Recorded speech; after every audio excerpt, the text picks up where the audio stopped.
వదినా, అన్నం పెడతావు? గడప కవతల నుంచి అడిగాడు భార్గవ. అయిపోయిందయ్యా, ఒక్క క్షణం కూరలో పోపు వేసి పెట్టిస్తాను. గిన్నెలో ఏదో కలిగి పెడుతూ భార్గవ వంక చూడకుండానే జవాబిచ్చింది అన్నపూర్ణ. అలాగే కాని వదినా అంటూ తిరిగి ముందు గదిలోకొచ్చి కూర్చున్నాడు. అప్పుడే జడ వేసుకోవడం పూర్తి చేసి తన గదిలోంచి వస్తున్న వైదేహి, ఏం భోజనానికి అంత తొందరపడుతున్నావు అని అడిగింది. ఏముందొదినా, ఇవాళ కళ్ళంలో కుప్పలు పడగొడుతున్నారు, నురిపించాలి కదా. కూలీల కంటే ముందు మనం ఉండడం మంచిదని నవ్వాడు భార్గవ. నీకెప్పుడు పొలం పనులు తప్ప మరో విషయమే పట్టదు. హాల్లోనే కూర్చుని కూతురికి జడవేస్తున్న కాళింది నవ్వుతూ అంది. పట్టించుకోవడానికి మట్టుకు ఇతర విషయాలేమున్నాయి అంటూ నవ్వాడు. అంతలోనే లోపల నుంచి భార్గవ, అన్నానికి రావచ్చు అంటూ అన్నపూర్ణ కంఠం వినిపించడంతోటే లేచి లోపలికి వెళ్ళాడు. అప్పటికే వైదేహి భార్గవ కోసం పీటవాల్చి కంచం మంచినీళ్లు పెట్టింది. అన్నపూర్ణ వడ్డించింది. వేడివేడిగా ఉన్న అన్నం చల్లారడానికి అటు ఇటు కలుపుకోసాగాడు. అది చూసిన అన్నపూర్ణ, ఉండు విసినికర్రతో విసురుతాను అంటూ గోడవారగా ఉన్న విసినికర్ర అందుకొని విసరసాగింది. వదిలే వదిన అంటూ భార్గవ ఎంత వారించినా వినకుండా, నువ్వు భోంచేయి భార్గవ, తొందరగా వెళ్ళాలన్నావు అంటూ ఒక విధంగా హెచ్చరిస్తున్నట్లు ఒక విధంగా మార్దవంగానూ అంది అన్నపూర్ణ. అంతవరకు వంటింటి గుమ్మంలో నిలబడిన వైదేహి ఏదో గుర్తుకొచ్చిందాల్లా, అక్కయ్య, భార్గవని సాయంత్రం తొందరగా రమ్మనమని చెప్పారా అంది. లేదు, మర్చిపోయిన చూసావా, నామతి మండిపోను, సమయానికి గుర్తు చేశావు అంటూ భార్గవ కంచంలో పెరుగు వడ్డిస్తూ, భార్గవ, సాయంత్రం 3 గంటలకల్లా ఇంటికొచ్చాయి అంది. మాటల మధ్య కంచంలో పెరుగు ఎంత వడ్డిస్తోందో చూసుకోలేదు అన్నపూర్ణ. అయ్యయ్యో వదినా, ఏంటిలా వంచేస్తున్నావు అంటూ గిలగిల్లాడిపోయాక అప్పుడు చూసుకుంది అన్నపూర్ణ. గిన్నెలో సగం పైగా వంచేసింది పెరుగు. అది చూసి వైదేహి, ఎంతైనా నువ్వంటే మహా ఆపేక్ష అక్కయ్య గారికి అంది నవ్వుతూ. ఊరికే వదిన అని పిలవడమే గాని నాకు అమ్మలాంటిది కదూ. వద్దు వద్దంటున్నా వడ్డించి నేను చిక్కిపోకుండా ఉండేలా చెయ్యాలని తాపత్రయం అన్నాడు భార్గవ. సరేలే, పొలాల్లో తిరిగి పనిచేసేవాడికి ఆ మాత్రం తిండి లేకపోతే ఎలాగా అని ఎంతకీ నేను చెప్పిన విషయం అర్థమైందా అని అడిగింది, గుమ్మంలో తలుపు కానుకొని కూర్చుంటూ. ఏంటి విశేషం అని అడిగాడు తలంచుకుని తింటూనే. నిన్న సాయంత్రం మూర్తిగారు వచ్చారు. ఆయన మేనకోళ్ళు వచ్చిందట. ఆ అమ్మాయిని నీకిస్తే బాగుంటుందని చాలాసార్లు అనుకున్నారనుకో. పిల్ల ఎలాగో ఇక్కడికి వచ్చింది గనుక చూసుకుంటే బాగుంటుంది అన్నారు. రంగనాథ గోపాలం కూడా సరేనన్నారు. ఇవాళ వెళ్ళి చూద్దామని ఆ అమ్మాయిని అంటూ ఆగి అతని మొహంలోకి చూసింది అన్నపూర్ణ.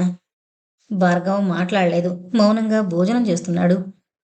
అవునాయ్ భార్గవ, పెళ్లి చూపులకు వెళ్ళడం అంటే మహా సరదా నాకు. నేను కూడా వద్దామనుకుంటున్నాను అంది వైదేహి నవ్వుతూ. అయితే ఇకనే మీరందరూ వెళ్ళి చూసొచ్చేయండి అన్నాడు కంచంలో చేయి కడుక్కుంటూ. అదేంటి, నువ్వు రావా ఆశ్చర్యంగా అడిగింది అన్నపూర్ణ. వద్దొదినా, ముందు మీరు చూసి రండి, అవసరం అనుకుంటే నేను తర్వాత వస్తాను అంటూ లేచాడు. ఇది మరీ బాగుంది, చేసుకునేది నువ్వు గాని మేం కాదుగా అంది అన్నపూర్ణ. నవ్వుతూ వదిన గారి ముఖంలోకి చూశాడు భార్గవ. వదినా, ఇది వరకొకసారి మీరు చెప్పినట్లు గుర్తు. నాకు కాబోయే భార్య ఎలా ఉండాలి అన్నది. ఈ అమ్మాయి అలాగే ఉండి మీకు నచ్చితే నాకు నచ్చినట్లే అంటూ వెళ్ళిపోయాడు అవతలకి. అలా వెళ్ళిపోయిన భార్గవని వింతగా చూస్తూ, మీతో ఏం చెప్పాడక్కయ్యా అని అడిగింది ఆశ్చర్యంగా వైదేహి. అన్నపూర్ణ నవ్వుతూ, ఆ అమ్మాయి ఎలా ఉన్నా పర్వాలేదట, కానీ పెద్ద జడన్న అమ్మాయి కావాలట భార్గవికి అంది. వైదేహి కూడా నవ్వుతూ, బాగుంది కోరిక, పెద్ద జడుంటే ఏం చేస్తాడు అంది. ఏమో అతనికే తెలియాలి. తోటి కోడలిద్దరూ నవ్వుకున్నారు. భార్గవ బండికి మైసూరు ఎడ్లు పూంచి బండెక్కి కూర్చుని గేటు దాటి రోడ్డు మీదకొచ్చేసరికి అప్పుడే పక్క వాళ్ళింట్లోంచి రివ్వున పరిగెత్తుకుంటూ ఎదురొచ్చాడు వంశీ. ఏయ్ వంశీ, కూర్చుని అక్షరాలు దిద్దమంటే అల్లరిగా తిరుగుతున్నావు కదూ ఎద్దుల పగ్గాలు గట్టిగా పట్టుకుంటూ అడిగాడు భార్గవ. లేదు బాబాయ్, రాసుకుంటాను. మరి నాకు పొలం నుంచి చీమచింతకాయలు తెచ్చిపెట్టవా అని అడిగాడు బండి పక్కనే నుంచుని వంశీ.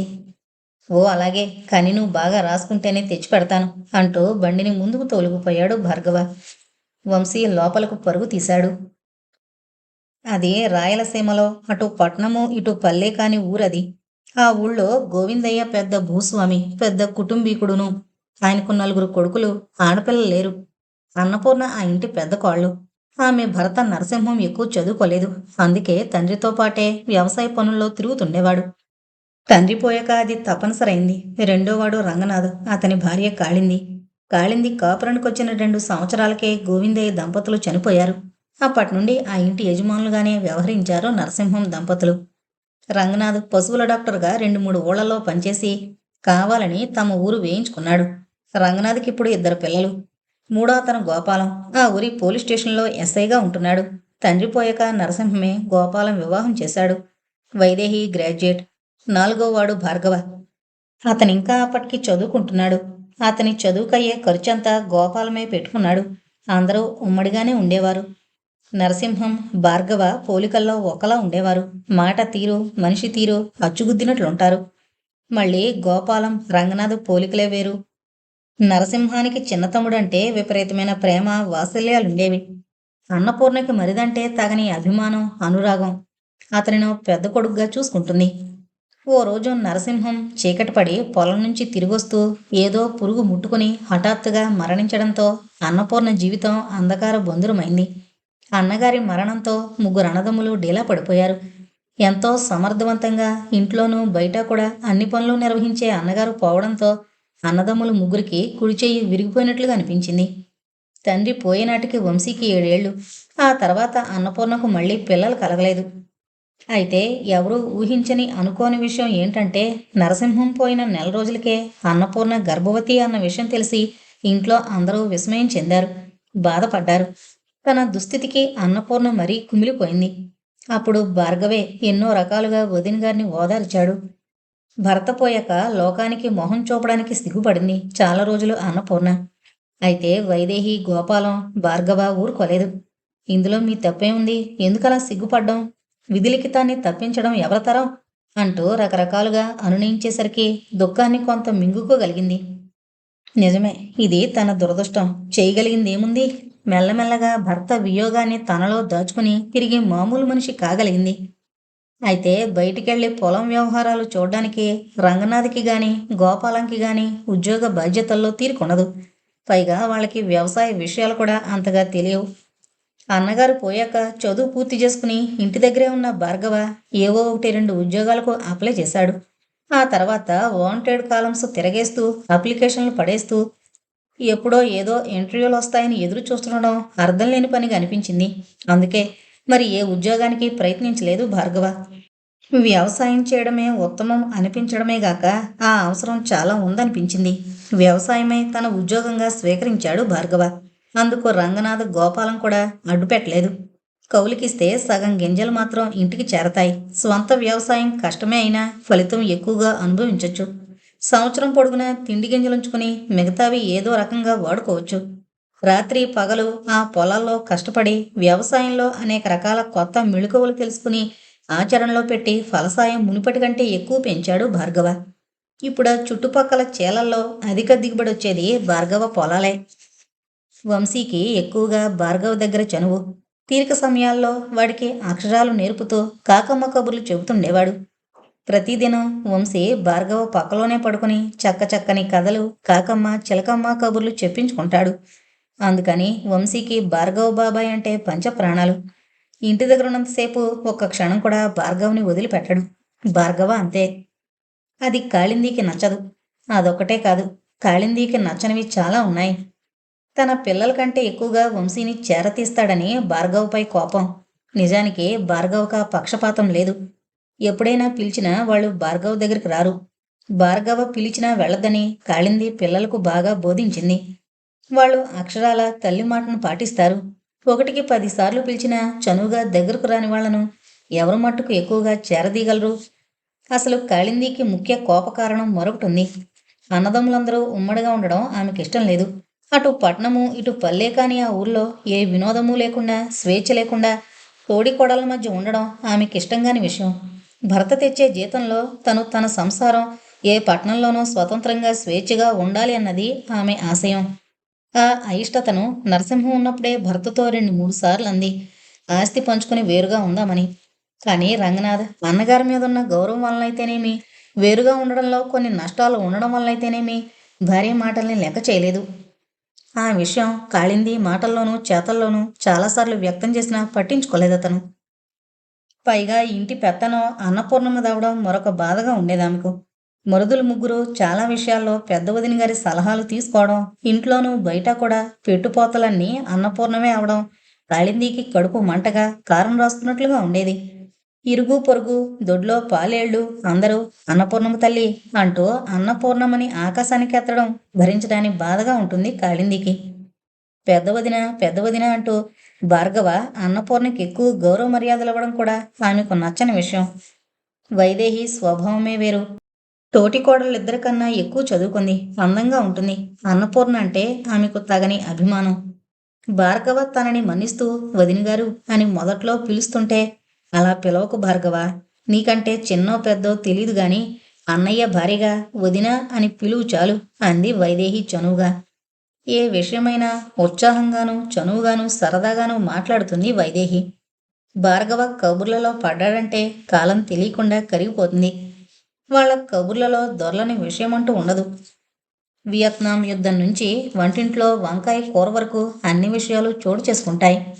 ఏ మాట కూడా సీరియస్గా తీసుకోకుండా నవ్వేస్తుంది వైదేహి. ఆమెలో ఆ గుణమే ముఖ్యంగా నచ్చింది భార్గవకి. కాళింది కూడా ఒక్కోసారి వాళ్లలో కలిసేది మాటల్లో. అయితే ప్రతి చిన్న విషయం సీరియస్గా తీసుకుని రాద్ధాంతం చేసేస్తుంది. అందుకే ఆమెతో మాట్లాడాలంటే భయం భార్గవికి. కరిగిన కాలం అన్నపూర్ణకు కూతుర్ని ప్రసాదించింది. ఆ పాప అచ్చం తండ్రి పోలిక, భర్తే తిరిగి తన కూతురిగా జన్మించాడేమో అనుకుంది అన్నపూర్ణ. ఆ పాపకు పేరు పెట్టాలని కూడా అనిపించలేదు ఎవరికి. అన్నగారిని చంపి పుట్టిందనే ఓ నిరసన భావం ఆ పిల్లపై ఏర్పరుచుకున్నారు రంగనాథ్ గోపాలం. భార్గవ్కి అలా అనిపించలేదు. మన ఇంట్లో ఆడపిల్ల లేకలేక కలిగింది. ఊరు పేరు లేదంటే ఎలా కుదురుతుంది? అన్నయ్య దురదృష్టవంతుడు. పాప అచ్చం అన్నయ్య పోలిక. అన్నయ్యకి మంజు పేరంటే ఇష్టం. పాప పేరు మంజు అని నిర్ధారణ చేశాడు భార్గవ. ఆ పాప పేరు మంజుగా స్థిరపడిపోయింది. పెందరాళే రమ్మనమని ప్రత్యేకంగా చెప్పినందుకు సాయంత్రం బాగా చీకటి పడ్డాక వచ్చాడు భార్గవ. అప్పటికింకా రంగనాథ్ రాలేదు. ఆ సమయంలో ఎప్పుడు అతను ఇంటి వద్ద ఉండడు. క్లబ్బుల్లో పూర్తిగా ఆటలో మునిగిపోయి ఉంటాడు. రంగనాథ్ బాగా జల్సా పురుషుడు. అతనికొచ్చే జీతం నెల పొడుగుతా అతని జల్సాలకే చాలదు. ఇంకా పెళ్ళం పిల్లలకేం పెడతాడు? అందుకే విడిగా ఉంటే ఇటువంటి ఇబ్బందులు వస్తాయనే వేరుగా పోవడానికి ఇష్టపడ్డు. ఉమ్మడిగా ఉంటే అన్ని ఖర్చులు తోసుకుపోతాయి. అందుకే కాళింది వేరుగా ఉందామని కోరినా అతను చెవిన పట్టించుకోడు. గోపాలం వైదేహి వీధి ముందు ఆరుబయట గుడ్డి వెన్నెల్లో కుర్చీ వేసుకుని కూర్చుని ఏదో మాట్లాడుకుంటున్నారు. భార్గవ లోపలికి అడుగు పెట్టగానే ఎదురొచ్చింది అన్నపూర్ణ. వచ్చావా? ఇంకా రాలేదేమా అని చూస్తున్నాను అంది. వచ్చా అన్న మాటలో కదలడిన ఆప్యాయతకి అంతవరకు భార్గవ పొందిన అలసట పూర్తిగా పోయింది. భార్గవ వదిన గారికి సమాధానంగా చిరునవ్వు నవ్వాడు. ఎంత పనున్నా కొంచెం పెందరాలే ఇంటికి వస్తుండు బాబు. చీకటి పడే వరకు తిరక్క నీళ్లు పెడతాను, స్నానం చేయముందు అంటూ లోపలికి వెళ్ళింది అన్నపూర్ణ. తొందరగా ఇంటికొస్తుండు అని వదినగారు ఎందుకన్నదో అతనికి అర్థమైంది. పెద్దన్నగారి మరణం గుర్తుకొచ్చి నిట్టూర్చాడు. వదిన మీద జాలితో కృతజ్ఞతతో నిండిపోయింది మనసు. గోరువెచ్చని నీళ్లతో స్నానం ముగించి తెల్లని ఇస్త్రీ బట్టలు ధరించాక చాలా రిలీఫ్గా అనిపించింది.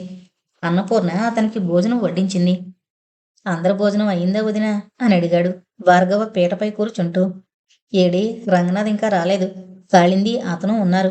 మిగతా వారందరిది అయ్యింది అంది అన్నపూర్ణ. ఇంతలో వైదేహి వచ్చింది.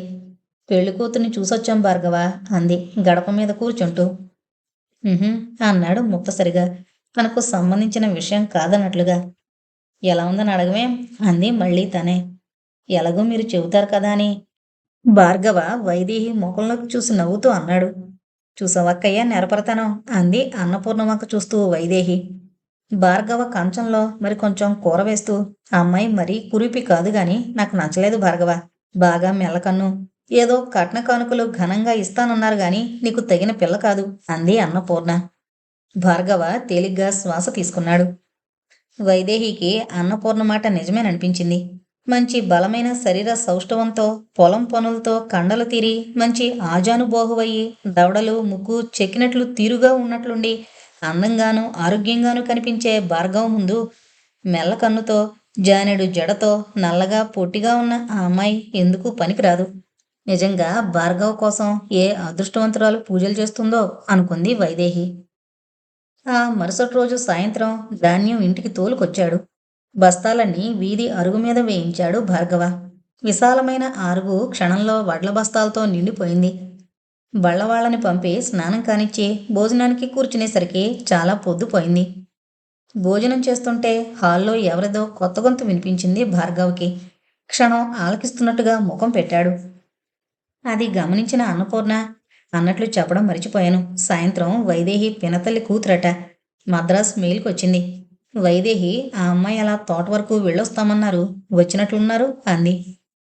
ఆహా అంటూ తల పంకించాడు భార్గవ.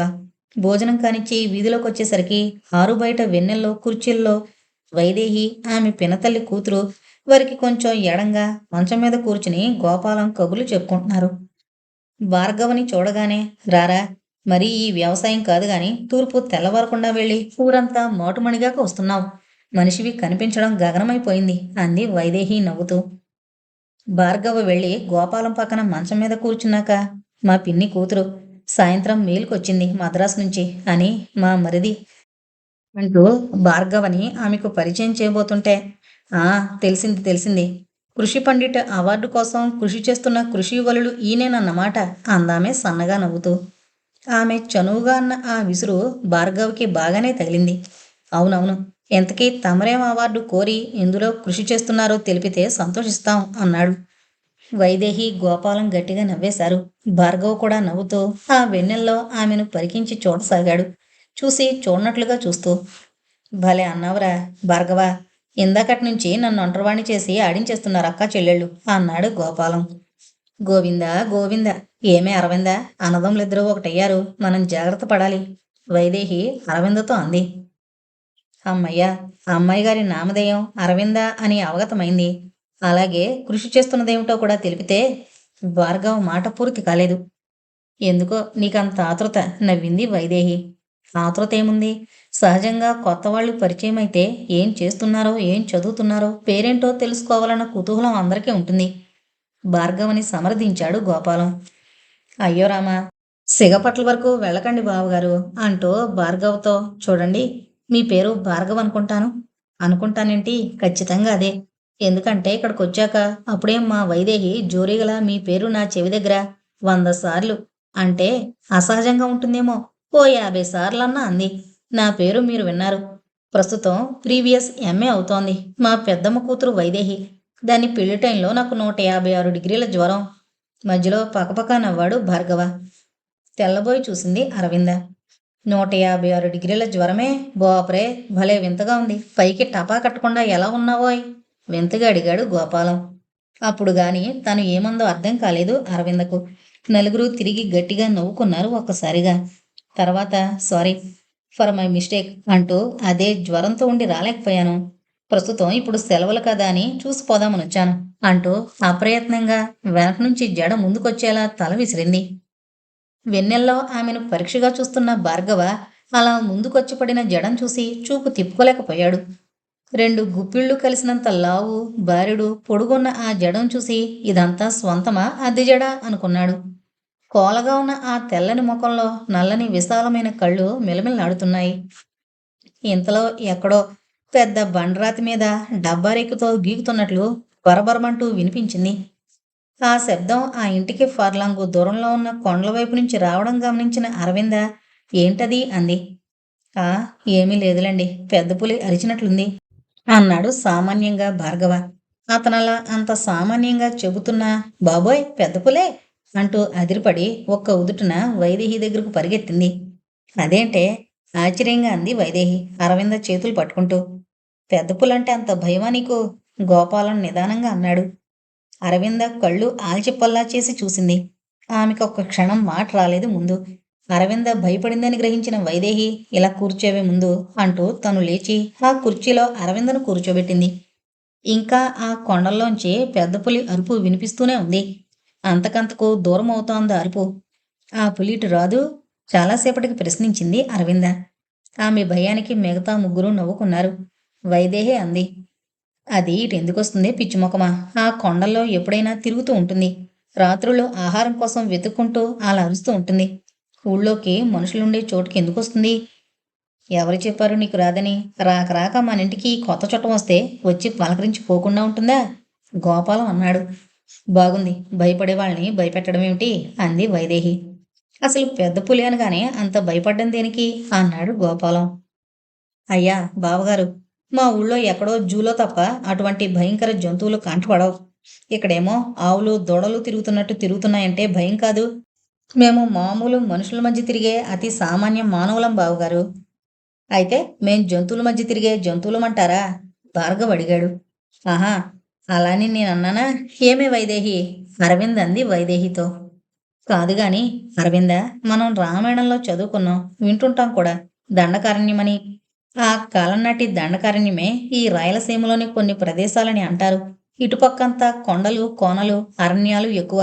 అప్పుడప్పుడు ఇలా కొండల్లో తిరుగుతూనే ఉంటాయి. అయితే వాటిని ఎవరూ పట్టుకోరా? అప్పుడప్పుడు ఎవరో ఒక అతను వస్తుంటాడట. ఈ కొండల్లో పులొచ్చినప్పుడు మోట వేసి చంపుతాడట. నా పెళ్లి కాకముందు కూడా 4, 5 పులులు చంపాడట. మీ బావగారు వాళ్ళు చెబుతుంటారు. అన్నట్లు రాత్రుళ్ళు నక్కల ఊళలు కూడా వినబడతాయి. భయపడకు అంది వైదేహి. ఏమో బాబు, జిమ్ కారు చెట్టు గురించి చదివాను గాని పులుల్ని పట్టడం మీరు ప్రత్యక్షంగానే చూస్తున్నారంటే బాపురే, నాకిప్పుడే కళ్ళలో వణుకొచ్చేస్తుంది అంది అరవింద. ఏడుసావులే, పద పడుకుంది గాని, నిన్ను చూడ్డానికి అవన్నీ ఇప్పుడు రాబోవడం లేదు, మేం లేము అంది వైదేహి. అరవింద కూడా లేచింది. ఇంతోటి మరదల గారి ధైర్యం ఇంతేనా అంటూ నవ్వాడు గోపాలం. అరవింద మాట్లాడకుండా చరచరా లోపలికి వెళ్ళింది. వైదేహి నవ్వుతూ ఆమె వెనకే వెళ్ళింది.